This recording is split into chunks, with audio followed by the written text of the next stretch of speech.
Hoje, martedì 25/11/2025, già un mese da Natale, manca un mese di Natale, un mese giusto per Natale, proprio vola, vola, vola.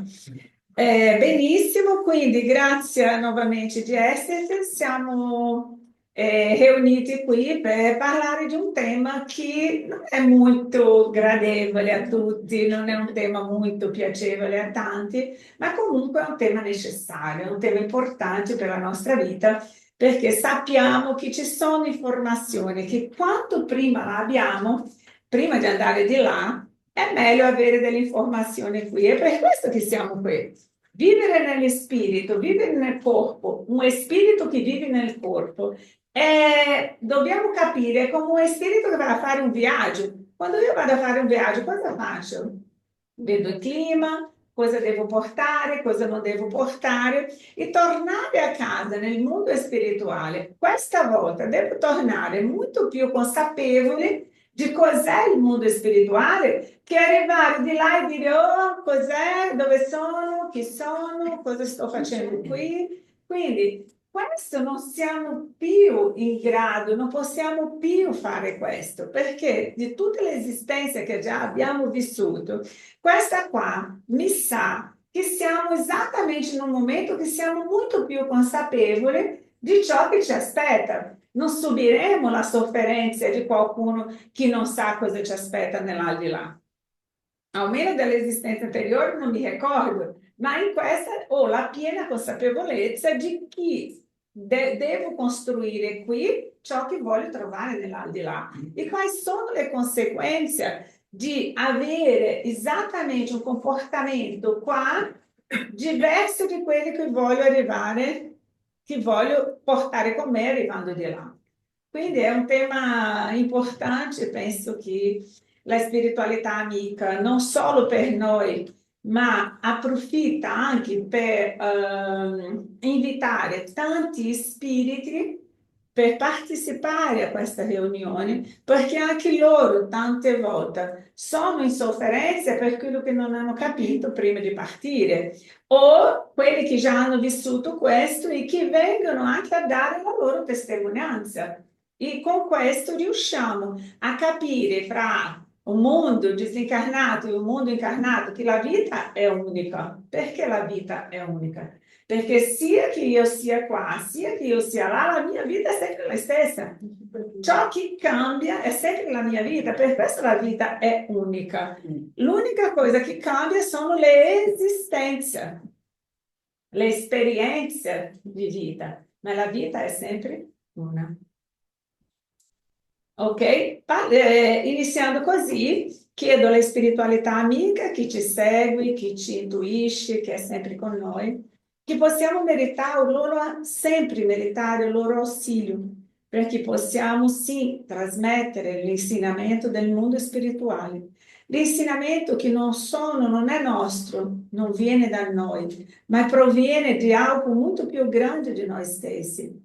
Gesù, tutti i discepoli, tutti coloro che sono venuti prima di Gesù in tutte le parti del mondo, tutti i profeti, tutti i maestri che sono venuti su questa terra per aiutare a capire cos'è la vita e cos'è il mondo dello spirito.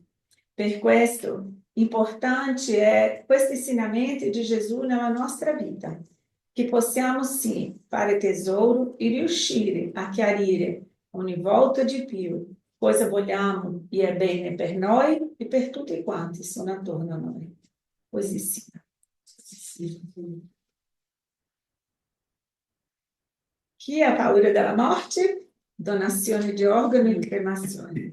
La vita non finisce e la morte è un gioco scuro di illusioni. Chiudere gli occhi del corpo non determina i nostri destini. Bisogna navigare nel proprio dramma o nella propria commedia per capire il senso di tutto.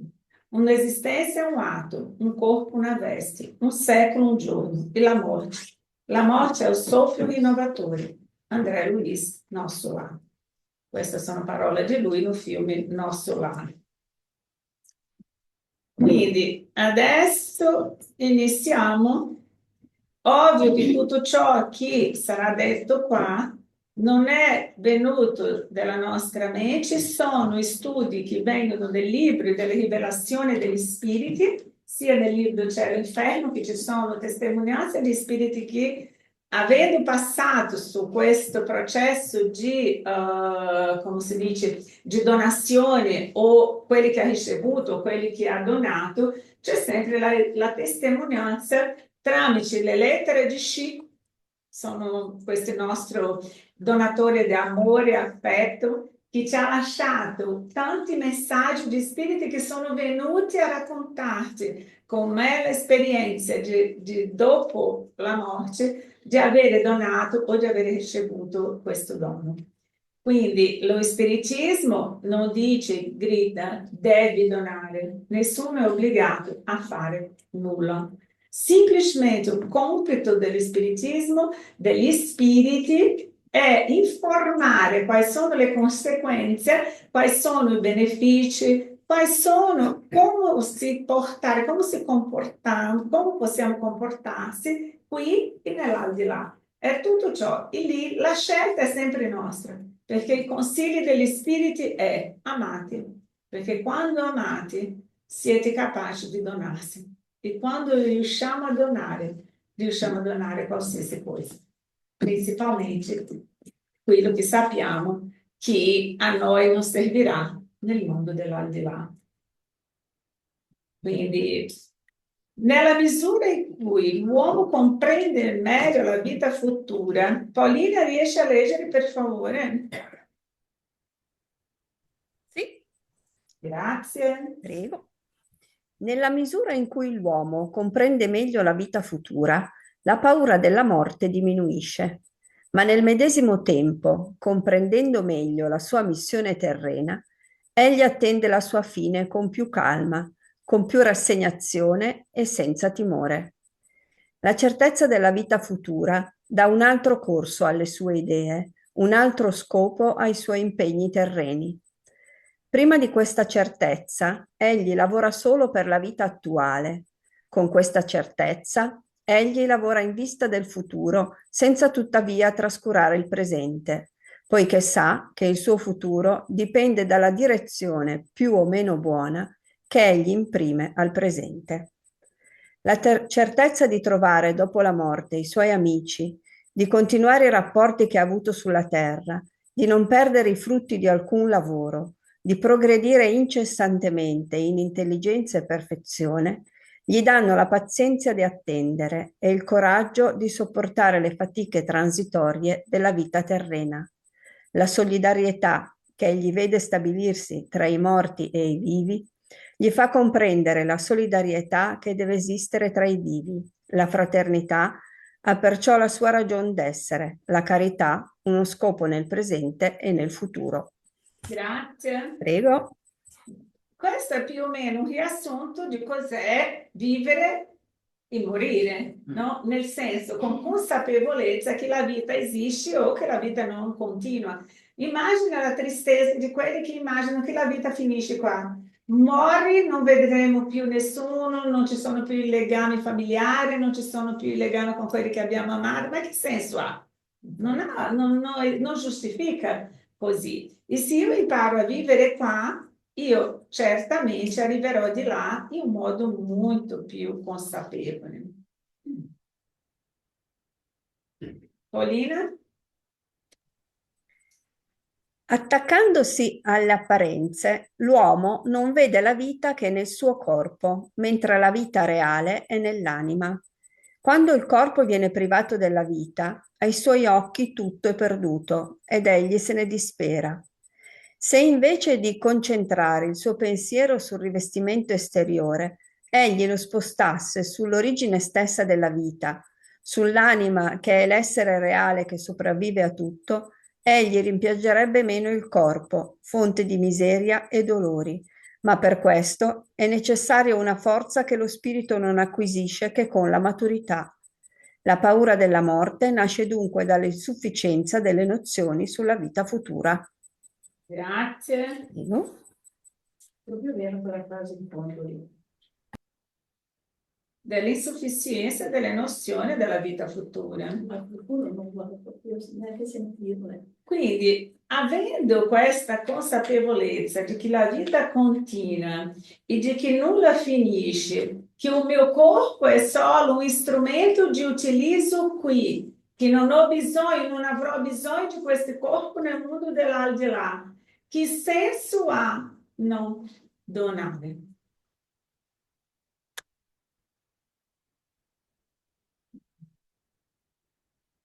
Ma la domanda rimane sempre quella: come arriverò nell'aldilà togliendomi un pezzo di me? Fa male?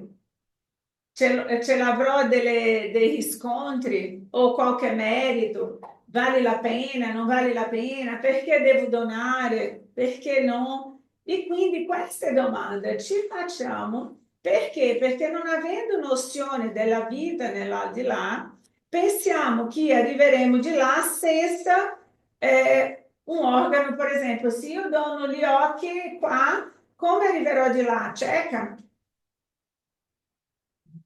Se io ho la coscienza di che il mio corpo non mi serve più, che qui rimarrà, che io partendo di là, il corpo sarà dato alla terra per processare nuovamente la vita, io non mi incomodo con quelli, anche perché la spiritualità è sempre presente in tutti i casi. Noi non desencarniamo da soli. Anche quando dicono, ah, è un incidente che nessuno aspettava quell'incidente. No, non è vero. La spiritualità già sa che sta per accadere, fa tutto il possibile per impedire che quello accada. Mandano tutti gli angeli guardiani, mandano tutta una comitiva di spiriti per soccorrere e impedire quegli incidenti. Ma per incapacità nostra di capire questo ausilio, continuiamo a fare sciocchezza e alla fine si disincarna per un incidente. E lì cosa accade? Posso donare gli organi? Non c'è turbamento per lo spirito in quel caso? No, perché siamo sempre assistiti dal mondo spirituale, sia per quelli che dona, sia per quelli che riceve. C'è un gruppo spirituale insieme a uno, insieme all'altro, giustamente per impedire questo scontro o il dolore. E una frase di Chico dice che il dolore del taglio, quando lo fanno, si trasforma in luce, in benedizione di luce che cuce in cielo quella ferita. È una frase che non l'ho detto bene, ma è una frase molto bella. Perché? Perché diventa luce per quelli che dona. Tante volte un spirito turbato nella terra, un spirito difficile, un spirito complicato, che morre, non avrebbe tanto la speranza in quel momento di essere accudito, di ricevere, tutti ricevono l'ausilio, ma invece di andare all'umbrale, il fatto di avere donato, di che i suoi organi, con sua consapevolezza o no, essere stato donato a un'altra persona, lui riceve quel merito. E tutti coloro che sono e che donano questi organi vanno a un ospedale specifico per quelli che sono trattati dopo la donazione. Quindi la spiritualità ha una cura con tutti noi di un modo così è incredibile, è tanto amorevole quando leggiamo questa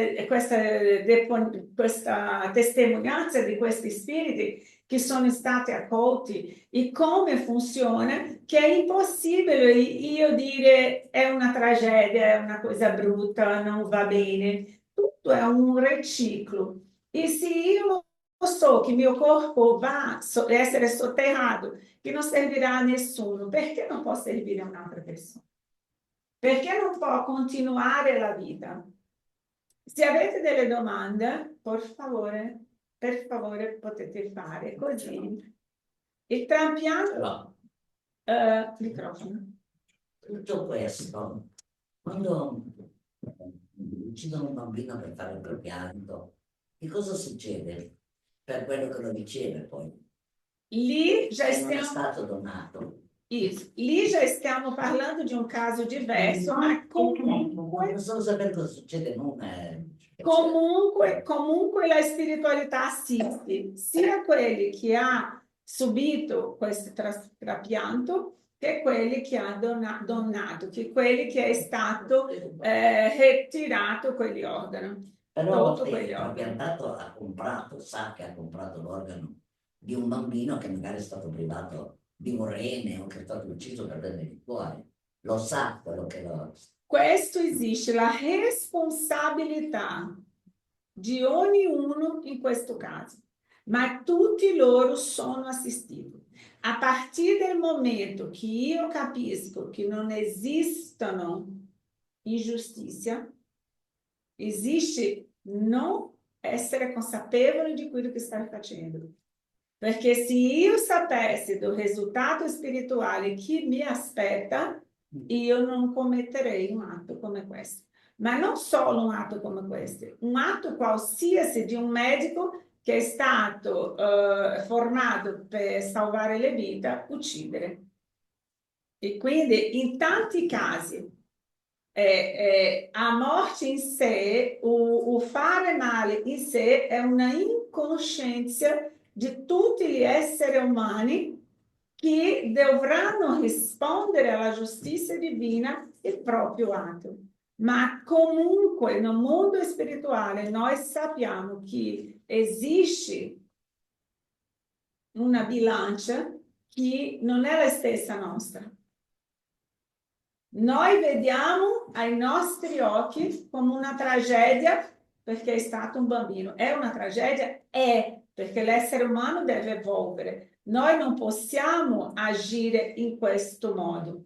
Ma in passato, io non lo so cosa è accaduto na storia di quelle persone, perché io giudichi chi che sia. Capisci? Non è giusto, non è corretto. No, non so.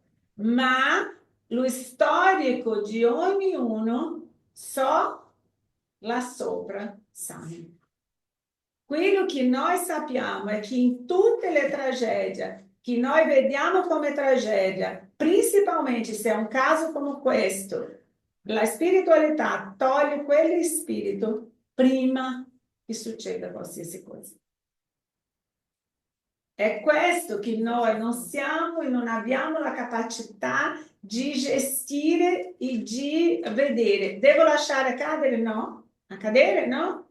Io devo essere attenta, devo essere... perché questo deve cambiare. Tanto che nel mondo di rigenerazione non esistono questo tipo di situazioni. Non esiste il male in questo senso. Ma è una cosa che noi, in tutto quello che fanno, tutto ha un suo perché che non riguarda al mio pensiero. L'unica cosa che sappiamo è che tutti sono assistiti. Un bambino, non uscendo dall'argomento, ma vorrei fare l'esempio di quel circo a Niterói, Rio de Janeiro, una città del Rio de Janeiro, un circo che ha preso fuoco, sono morti 300 bambini. E lì, com'è che non sono riusciti a scappare? Com'è che non è riuscito a andare via? Com'è che non sono riusciti a uscire di quel circo? Un posto dove sono andati a divertirsi, dove sono andati... È stata una commozione in tutto il Brasile, ovvio, giustamente, correttamente. Chi non ha subito, principalmente noi che avevamo figli piccoli, vedere una notizia di quella era scioccante. Ma, come dice la spiritualità, non dobbiamo fissare nel dolore, ma nella misericordia, perché la misericordia divina è presente in tutto. Una psicografia è venuta a spiegare che quegli avvenimenti, quel circo, sono stati esattamente gli stessi autori che na Roma antica hanno bruciato i cristiani nelle croci per illuminare la notte verso la casa di Pilatus. gli hanno chiesto come prova di reparazione subire questo. E perché come i bambini? Perché così non dovevano aspettare ancora per tanto tempo per riuscire a uscire da dove erano e recuperare la loro, come si dice, pagare il loro debito più veloce. E tutti loro hanno scelto la stessa, nel stesso momento, lo stesso luogo, questa prova. Quindi noi non sappiamo e non immaginiamo cosa c'è dietro a tutte queste tragedie, tutto ciò che esiste. L'unica cosa che dobbiamo fare è pregare e fidarsi della misericordia di Dio. Perché se noi iniziamo a giudicare Dio dov'era, perché ha lasciato che questo accadesse? E lì non è un compito nostro. Quindi il trapianto di organi, Stefania? No, ecco, buonasera, mi sentite? Sì. Sì, buonasera. La cosa che mi turbava un po' a me sulla donazione è sempre stata l'intercambio di vibrazione, di energia che ci potrebbe essere. Spesso fra i trapiantati di cuore che ricevono un cuore dicono poi magari di vivere situazioni che non sono le proprie, ma cioè gusti e altre cose, sensazioni della persona morta. Ora, era per quello che io pensavo che addirittura non fosse giusto non per il donatore, ma per chi riceve, credevo, almeno. Ok. Torniamo al discorso. Tutto che accade, accade a caso. No, Quando io mi iscrivo per ricevere un cuore, lo so di chi viene questo cuore? no, Si viene a me dentro tanti altri cuori e dentro tante altre persone. Viene a me. È a caso?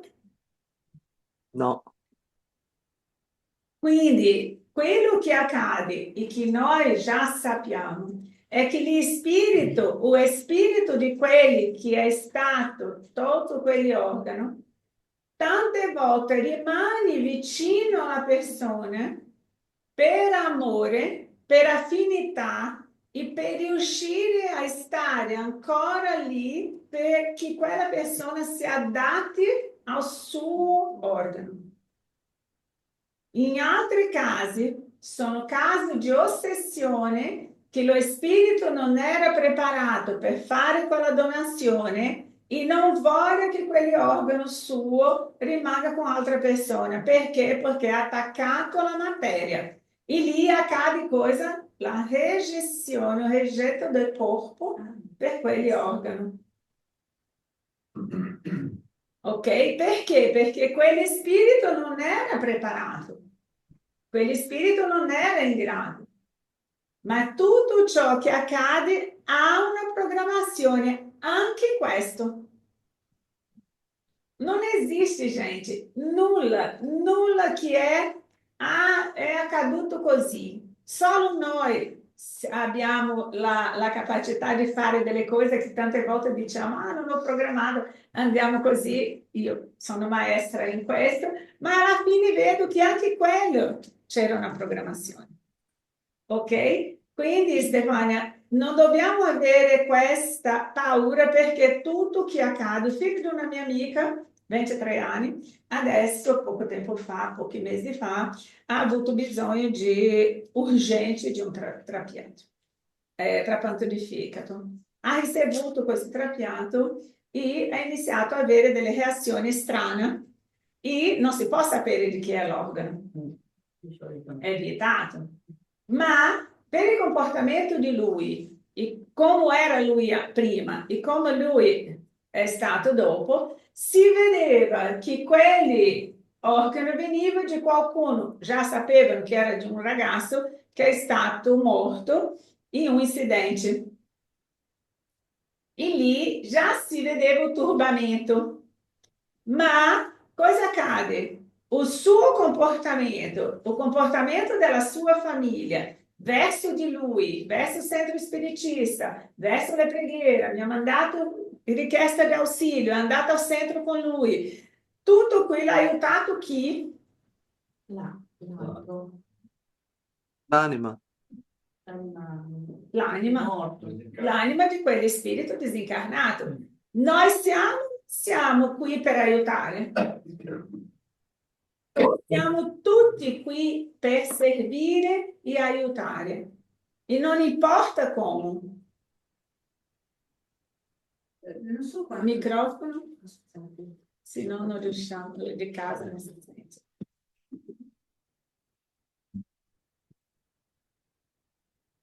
Quanto tempo fa, adesso non ricordo esattamente. Dicevo un po' di tempo fa, ho sentito un'intervista di una ragazza che ha subito un trapianto di cuore e che la sua vita è cambiata completamente. Non sa se è di un ragazzo, di una donna, di un uomo, e questo cuore. Ma lei ha detto che ogni mattina la prima cosa che fa ringrazia, si sveglia felice e ha l'intuito, come se, lei dice sempre siamo in due, non sono più sola, e fa un sacco di cose perché sente come se gli parlasse, no? Ed è migliorata, vabbè, a parte fisicamente, ma è migliorata proprio mentalmente, il fatto che si sveglia, che ringrazia, che riesce a fare tante cose. E dice che è come se ci fosse dentro un'altra persona che la guida. E insomma, non è solo la felicità che ha recuperato le forze e la salute, no? Quello che si trapianto, ma proprio l'atteggiamento mentale. Lei dice: io so che è dentro di me, siamo in due, non dico più, dico andiamo, facciamo. E mi ha colpito, poi non l'ho potuto sentire tutto da questa intervista. Mi è piaciuta tantissimo perché sono riuscita a capirla mentre spiegavo, sai, adesso da quello che dici tu, e così doveva entrare in lei questo cuore. Esatto. Sono esperienze del passato che in questo momento la spiritualità permette sempre. Non ha nulla senza permesso loro. Grazie, Conce. Anche lì c'è il permesso della spiritualità che così sia.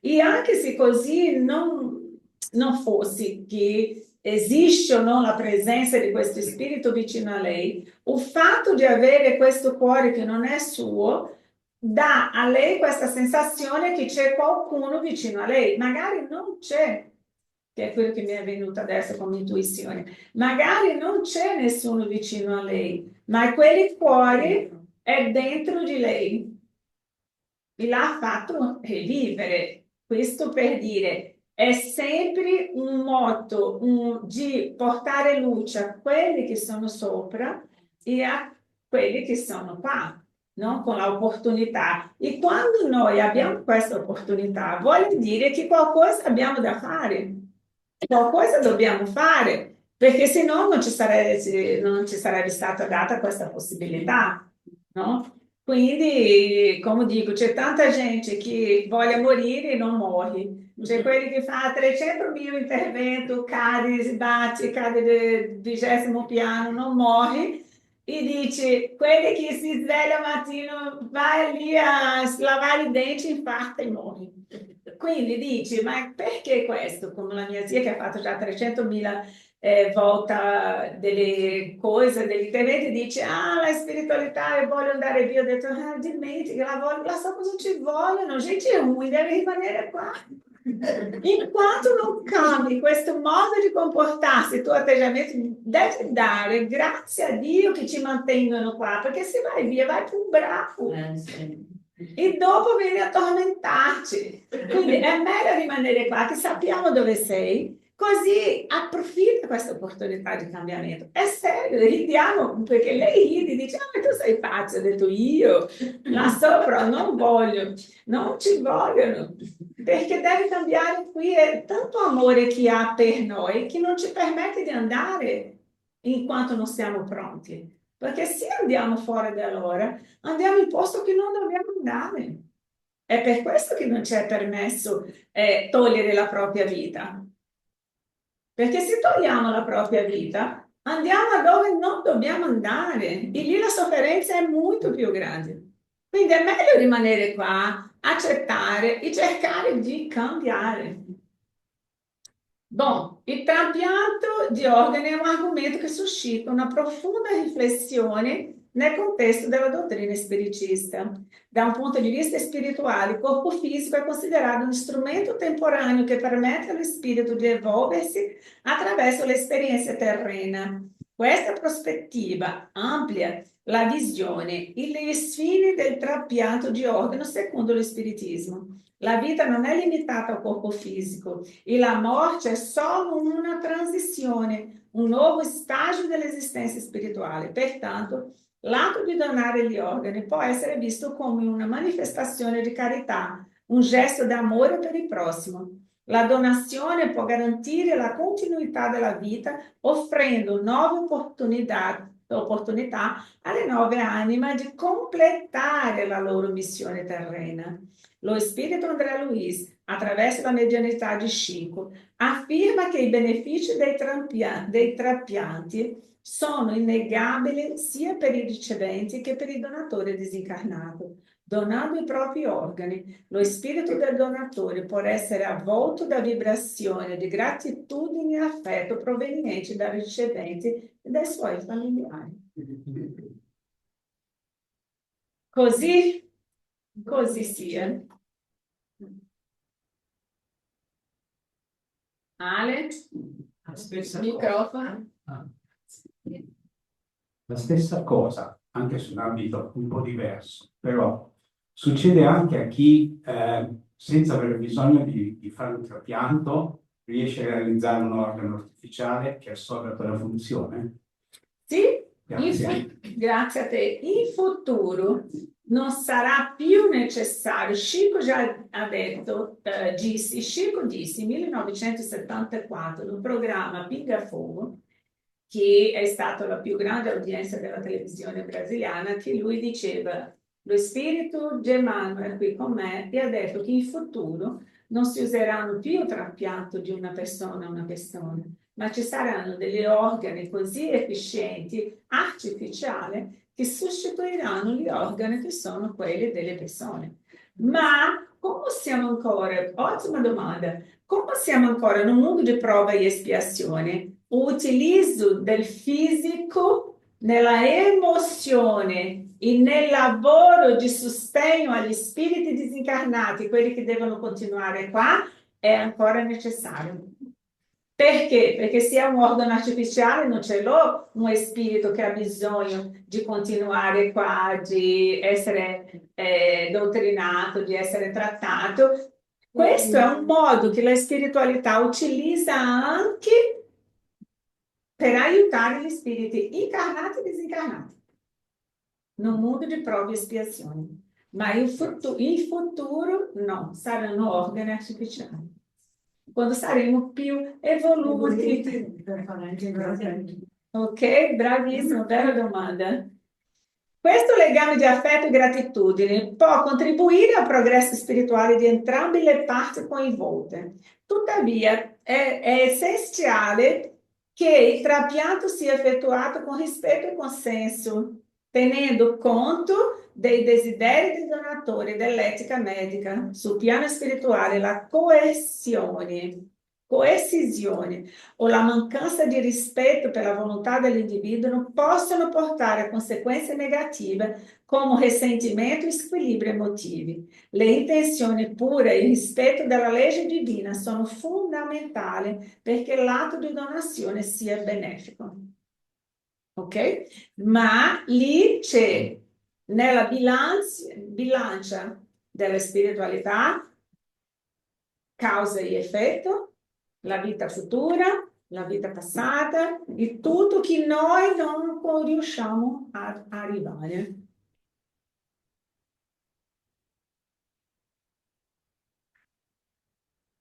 Il processo di disincarnazione è un altro aspetto rilevante della dottrina spiritista. La separazione dello spirito dal corpo fisico può essere influenzata dallo stato emotivo e mentale dell'individuo al momento della morte. La consapevolezza che i propri organi saranno donati può portare pace al disincarnato, sia in sintonia con lo scopo altruistico della donazione. Ossia, nel momento del trapasso, tutti noi dobbiamo ricordarsi di stare sereni, di non andare in parafuso, in paranoia, come si dice un parafuso? Come si chiama un parafuso? Chiodo.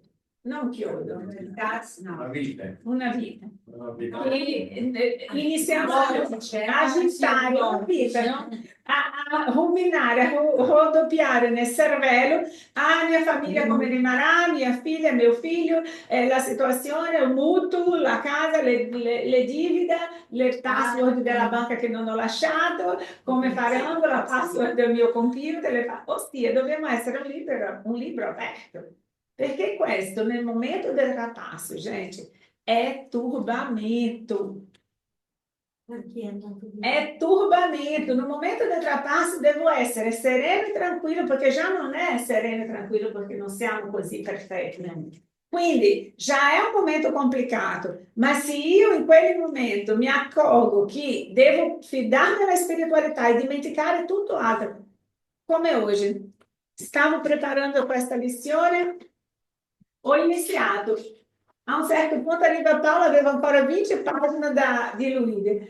Io ho detto, no, ho una conferenza pronta, così sto lì a massacrarmi il cervello, mancando minuti, non riuscirò. Quindi mi metto in pace. Mi fido che loro ci sono, che loro parlano, che loro si espressano, che non ho bisogno di martellarmi il cervello, perché non impedisco loro di lavorare e non riesco neanche io ad avere la serenità per fare quello che dobbiamo fare. Quindi, in quel momento lì, se io vedo che sto entrando in un processo difficile, la miglior cosa è dire, Signore, prendi cura di me, Padre nostro che sei nel cielo.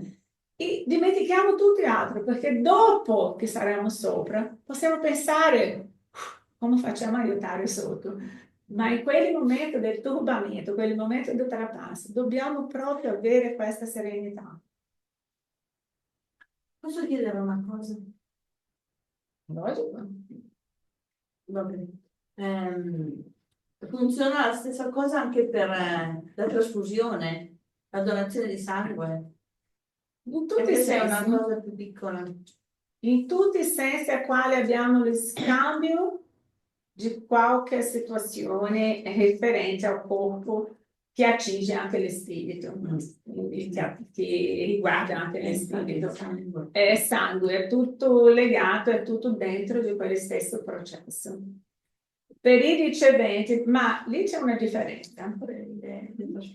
Esatto, lì c'è una differenza che mi stanno dicendo. È diverso perché passa per un processo di pulizia. Non è lo stesso di un trapianto, no. Mi correggono, esattamente mi stanno correggendo, fanno una correzione che non è lo stesso processo, sangue, no. È diverso. Anche il plasma. Esatto, è diverso perché fanno una, come si dice, non è filtrato, non c'entra nulla con lo spirito e con un organo proprio, no. Mi hanno già, vedi? Mi hanno già messo, no. Per i riceventi la gratitudine e il rispetto sono estremamente importanti. Nella pratica medica il trapiante deve essere seguito con estrema cura e responsabilità. La dottrina spiritista raccomanda ai medici e agli operatori sanitari di agire con amore, compassione e etica, rispettando sempre la dignità dell'essere umano. La conoscenza scientifica deve andare di pari passo con la spiritualità per promuovere il benessere integrale del paziente. La dottrina spiritista sottolinea anche l'importanza della preghiera. Se i medici avessero la consapevolezza dell'atto che stanno compiendo, pregherebbero prima di agire e di fare qualsiasi attitudine. Perché? Perché lì sono assistiti e tante volte sono intuiti a fare determinate cose se esiste la preghiera. Quindi l'importanza della preghiera in quel momento, il rispetto per il corpo di un'altra persona. La preghiera inviata al donatore, al ricevente, avvolge entrambi, vede le preghiere a tutti loro, di vibrazione di pace, guarigione. Questo sostegno spirituale è una forma di aiuto invisibile ma potente, che rafforza lo spirito e il corpo fisico. Inoltre, lo studio dello spirito o corpo spirituale è fondamentale per comprendere gli effetti dei trapianti di organi. Secondo gli insegnamenti spiritisti, il perispirito funge da intermediario tra il corpo fisico e lo spirito, influenzando la salute e la vitalità. L'integrazione di un nuovo organo nel perispirito del ricevente richiede un processo di adattamento energetico in cui il trapianto può essere una prova o un'espiazione per i riceventi, secondo la legge di causa e effetto. Vedi? Bom, questi sono argomenti che qui, quello che già ho detto prima, la presenza di questi spiriti protettori è un supporto indispensabile che favorisce l'equilibrio e la serenità durante e dopo l'intervento. Loro sono sempre presenti.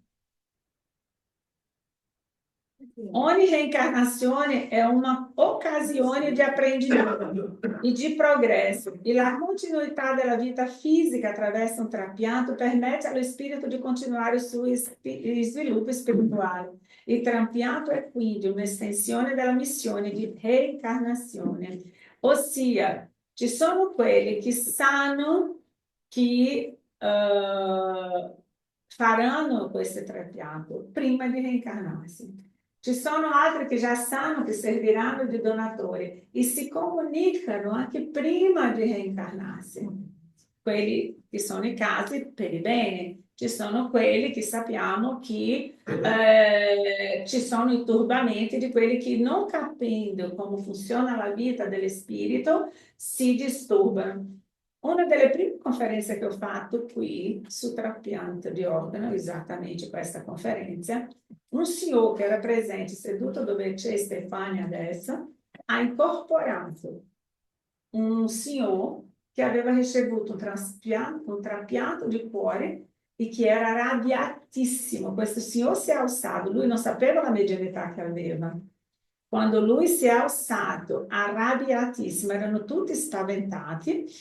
Io ho visto cosa stava accadendo, la spiritualità ha chiesto che fosse tranquilla, che loro già stavano avvolgendo quelli signor per conto di quella manifestazione. Quello spirito era arrabbiato dicendo che io non sapevo cosa stavo dicendo, perché lui era ancora con tutti i dolori che hanno tolto il suo cuore, lui è ancora in vita. E lì questo signore, quando ha fatto questo discorso, la spiritualità lo ha avvolto con tutti i medici che erano presenti spirituali, già aspettando che lui venisse, tanto che per questo hanno lasciato che lui incorporasse, perché era un momento che lui uscisse da quella sofferenza. E tutti i medici che erano presenti, infermieri, sono scesi, lo hanno avvolto e lo hanno portato via. Questo spirito. Perché? Perché essendo attaccato alla materia e non conoscendo la vita dello spirito, lui è rimasto attaccato al corpo e ha sentito tutti i dolori. Non è che lo hanno tolto in vita. È perché essendo cosciente, aggrappato nel corpo, e non preparato per quegli atti che la famiglia ha fatto, lui si è risentito. La famiglia, lui si è risentito.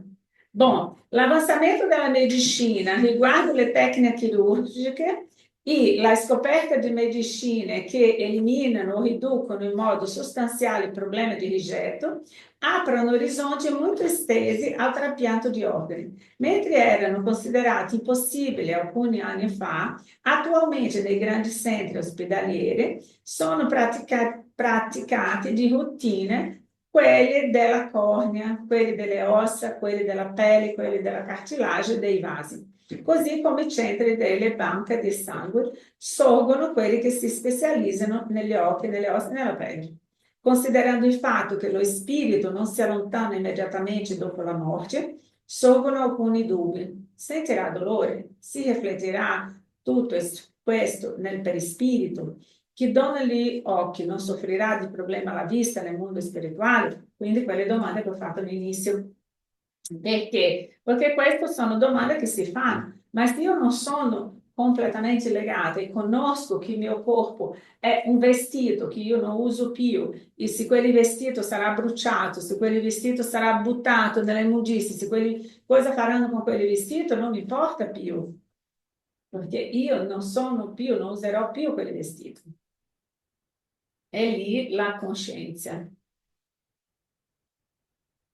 Gli organi, non so se è giusto dire gli organi di senso, però anche prima di nascere vediamo, sentiamo con le orecchie, quindi qua prendiamo degli strumenti da usare nella dimensione materiale, però quello che vede, quello che sente, il gusto, eccetera, ce l'abbiamo anche prima di nascere e quindi anche dopo che abbiamo lasciato il corpo. Noi vediamo non attraverso gli occhi, ma attraverso l'anima che vede, Esatto. oppure il gusto, è logico che... Bravissima Katia, è l'anima che vedi. Quindi non è può mio parlare occhio anche la fisico. ragione, no? I miei occhi fisici sono solo un modo tramite il quale io come spirito non posso fare, perché io posso fare qualsiasi cosa se ho la coscienza dello spirito, Sì. ma se io non ho coscienza dello spirito ho bisogno di qualcos'altro.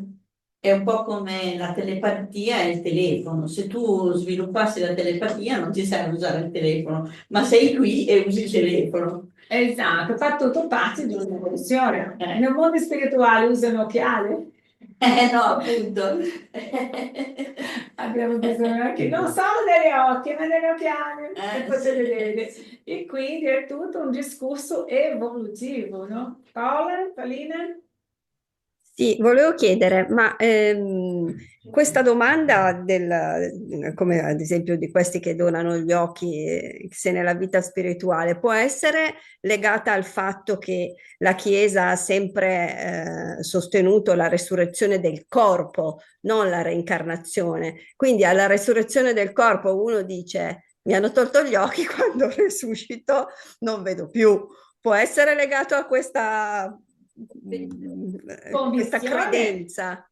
Sì, sì, perfettamente, grazie per la domanda. È un altro modo di spiegare questo, perché tanto che tante persone hanno paura della morte perché sapendo che non esiste più nulla dopo la morte e che vanno a bruciare nel fuoco dell'inferno, cosa dici? Io non voglio morire perché non voglio andare al fuoco dell'inferno. Che non ti parlano che solo del paradiso, ma il paradiso sono solo per gli angeli. Se io non so che non sono angelo, non so che finirò nell'inferno, perché voglio morire? Non posso morire. E quindi questa anche della resurrezione. Perché? Perché la reincarnazione ha sempre esistito in tutte le religioni del mondo. Ha sempre esistito da quando il mondo è mondo. La reincarnazione ha sempre esistito. Qual è la differenza? Come spiego sempre, dello spiritismo, ossia della dottrina spiritista, che sono gli spiriti a dire com'è il mondo dell'aldilà per le religioni. Nessuna religione presente in questo mondo e spiega com'è la vita nell'aldilà. Gli egiziani si portavano gli utensili dentro del loro sarcofago. C'erano anche casa intera delle dea fatta sottoterra per il suo mausoleo perché doveva avere la sua casa quando si risvegliasse. I cinesi, gli orientali dovevano portare tutti i servi che lì erano vicini perché arrivando di là i servi li servivano. Quindi chi consapevolezza della vita dopo la vita avevano, sapevano che sarebbero, come si dice, svegli, che si risveglierebbero, ma non sapevano e non avevano la consapevolezza e la coscienza di quella che abbiamo noi oggi. Chi là sopra, eccolo qua. Sopra e sotto sono la stessa cosa. L'unica cosa è che là io non ho corpo e qui ho bisogno del corpo. No, anche là c'è un corpo. Ma è un corpo fluidico Sì, diverso dal corpo che abbiamo qua. È un corpo completamente diverso di quelli che abbiamo qua. E quindi questa differenza, Paolina, è esattamente per conta, tanto che nel libro Medianità, evoluzione in due mondi, non lo so, penso che è questo. Cosa accade con gli spiriti che disincarnano aspettando la resurrezione? Loro rimangono nel proprio, come se fossero ancora dentro della loro barra, del loro sepolcro, là sopra nel mondo spirituale. Il nostro là c'è una colonia dentro il nostro là dove ci sono dei capannoni giganteschi e questi capannoni sono tutti quelli che sono gelidi, i convinti che sono morti aspettando la resurrezione. So che non sono più sulla terra, sono sul mondo spirituale. E la spiritualità, per amore, va lì tutti i giorni a mettere dell'alimento fluidico nella bocca di ognuno di loro, aspettando che si risveglino. Sono 3 chilometri o di più di spiriti così. E lì, quando si svegliano, guardano intorno e vedono tutti quelli morti e vanno in pazzia. E lì è un altro lavoro della spiritualità. Perché? Perché non credono e rimangono lì come se fossero morti aspettando la resurrezione. So che un spirito non muore. Ok? Quindi, Famoso eterno riposo che io non dico mai. esatto, l'eterno riposo. Questo Io è non lo dico bello. mai, l'eterno riposo. Meno male, Paolina, se No, no... la luce continua e la pace. No? Ia dire al contrario quello che ha detto tuo Don. Stai frequentando troppo quella brasiliana, non deve andare più lì. Quindi lui, il suo Don, dice questo a lei. Stai frequentando troppo quella brasiliana, non deve andare più lì. Se tu mi dici questo riposo eterno, dirò stai frequentando troppo questi Don. Però c'è da dire che ci sono parecchi cristiani e cattolici che stanno facendo girare una forma nuova dell'eterno riposo, che non è l'eterno riposo, che non ha più l'eterno riposo. Cioè, che ha un'altra frase, adesso non me la ricordo, però me l'hanno mandato e ho detto, oh, ma tu guarda, un piccolo avanzamento, manca proprio il pezzo, l'eterno riposo dona loro Signore, ecco, e c'è un altro, Vedi? non so se c'era qualcosa tipo l'eterno lavoro, qualcosa di attivo comunque. Giusto. Sì. Movimento, comunque si movimentano, non fanno credere gli altri che devono essere tutti lì a aspettare la resurrezione. Che noi sappiamo che la reincarnazione è sempre esistito e anche nella Bibbia la reincarnazione è sempre esistito, come Gesù ha fatto l'esempio con Nicodemo, no? Il dialogo di Gesù con Nicodemo.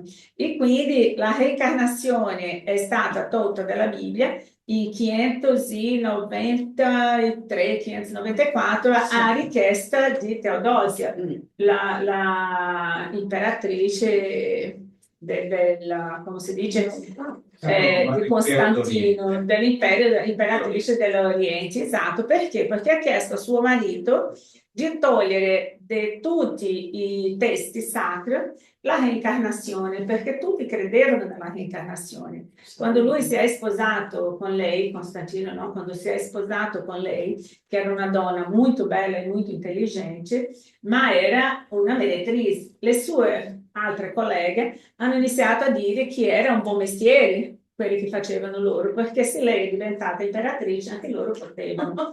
E lì lei, per non dire che era lo stesso rango, cosa ha fatto? Ha mandato eliminare tutte le meretrici, tutte le donne di quel periodo che vivevano a Costantinopoli, tutti. E lì quelli che credono e sapevano, che credevano e sapevano della reincarnazione hanno iniziato a dire alla voce che lei doveva reincarnarsi, avrebbe dovuto reincarnarsi tante volte per pagare quello che ha fatto. E lei è iniziata ad avere dei problemi gravi e dopo questo è iniziato a ammalarsi. Ammalandosi tantissimo, immaginate perché? Ossessione.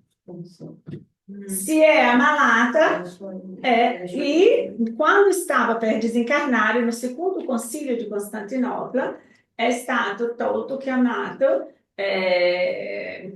come si dice? Girolamo, no? Che ha confessato e scritto che tutto ciò che ha cambiato nella scrittura biblica, tutto che lui ha cambiato a mercé della richiesta, non era responsabilità sua. Si è esentando di questa responsabilità, c'è questo documento al Vaticano, di lui si esentando di questa responsabilità. Quindi per dire, tutto questo è accaduto perché? Perché lei non voleva più sapere che arrivando di là avrebbe dovuto reincarnarsi tante volte per... Quanto sistema è come un'incarnazione tolto dal libro. Esatto, come ha detto Emmanuel, pensando lei che poteva mandare nella legge divina, che togliendo dalle scritture nella terra avrebbe tolto la scrittura, il suo potere che pensava avere sulla terra, pensava avere anche sulle scritture di Dio. Quindi è questo, amici. In futuro la medicina svilupperà sicuramente tecniche che permetteranno l'espianto di questi organi vitali dopo che sia sopraggiunta la morte senza misure drastiche che possano rendere più complicato il processo di disincarnazione. Questo già è saputo che la morte, quando identificata, quando individuata, l'organo continua ancora, anche se già è morto, perché abbiamo visto il processo di disincarnazione di Dimas, quale lo spirito spiega come esce dal corpo tutte le energie per formare il perispirito, tutte le cellule che escono, formando il perispirito sopra il corpo. Il corpo già è dato come morto, ma gli organi sono ancora vivi, determinati organi. Sono ancora mantenuti in vita, ok? È per questo che nella cremazione chiedono 72 ore. Per la cremazione chiedono 72 ore, che è il tempo necessario dependendo del corpo, per togliere tutto questo fluido del proprio corpo, perché lo spirito non stia presente in quel momento, come non è presente. Solo quelli che sono proprio attaccati, litigano con il spirito perché non vuole uscire dal corpo. Quando questo libro fu scritto, 1986, oh mio. Non era ancora contemplato il concetto di morte cerebrale o encefalica, momento in cui il cervello viene azzerato, secondo quanto registrato dall'elettroencefalogramma, certificandone la morte. Il cuore che dopo ciò si ferma immediatamente può essere sostenuto artificialmente per alcune ore, garantendone la pulsazione e collegandole a dei sofisticati apparecchi. Provvedimento questo essenziale per il trapianto di determinati organi. Non c'è pertanto motivo di considerare eutanasia l'espianto del cuore, del fegato, dei reni, del pancreas, dei polmoni, di qualcuno che è letteralmente morto, ancorché presumibilmente vivo. Ok? Questa è la notizia che è uscita nel 2010. Bene, quindi la carità, la nostra dimora, i missionari della luce offrono preziose intuizioni sulla vita dopo la morte e sulla interconnessione tra il mondo materiale e quello spirituale. Questa conoscenza può portare pace e chiarezza alle persone coinvolte. Questi, vedi lì, nostro là, missionari della luce, i dottori che studiano e veramente questi libri sono studiati in 10 università del mondo di medicina. Questa fotografia è imbarazzante, questi ragazzi tutti vestiti così. Ok, grazie amici, grazie a tutti. Penso che abbiamo parlato dei principali topici, di quello che era necessario.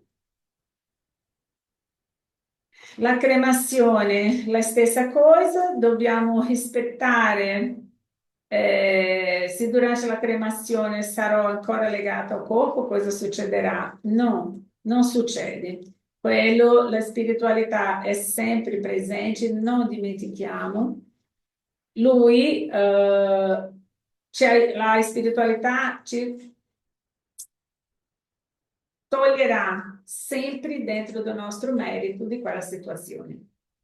Ricordate che nessuno è coinvolto in quello che non deve essere coinvolto e non sentiamo quel dolore, anche se ai nostri occhi vediamo quel dolore. Ok? Vi ho già raccontato che in Brasile, a Vitória, no appartamento, ero con la mia amica, quando dormendo non sapevamo, mi sono svegliata con l'aria condizionata che usciva del fumo e c'era un odore fortissimo. Io mi sono alzata, ho guardato, ho detto, hanno installato oggi l'aria condizionata, hanno fatto qualche cosa di sbagliata perché esce fumo e c'è un odore di bruciato, ma ero appassionata, ho tolto la spina della parete, mi sono rimessa a letto, ho dormito. Un mattino presto mi sveglio, vado fuori perché sentivo un odore fortissimo di bruciato, vado fuori nell'area di servizio, nella porta di servizio, vedo tutto nero, nero, nero le pareti. Immediatamente ho chiamato il portinaio per dire che qualcuno ha dimenticato una padella accesa perché c'era fumo nel vano in scala. Lui mi ha detto, signora, ma lei è a casa? Ma non è possibile, lei è a casa? Ho detto, ma sì, sto chiamando da casa, da dove sono? Lui era fuori di testa perché ha detto, ieri sera ha preso fuoco l'appartamento del nono piano. Tutto il palazzo è stato svuotato. Abbiamo quasi messo giù la porta del suo appartamento, non abbiamo visto nessuno. Immaginavamo che come lei sta ristrutturando parte della loggia, non sarebbe a casa, anche se la sua macchina è in garage. E quindi sono venuti 2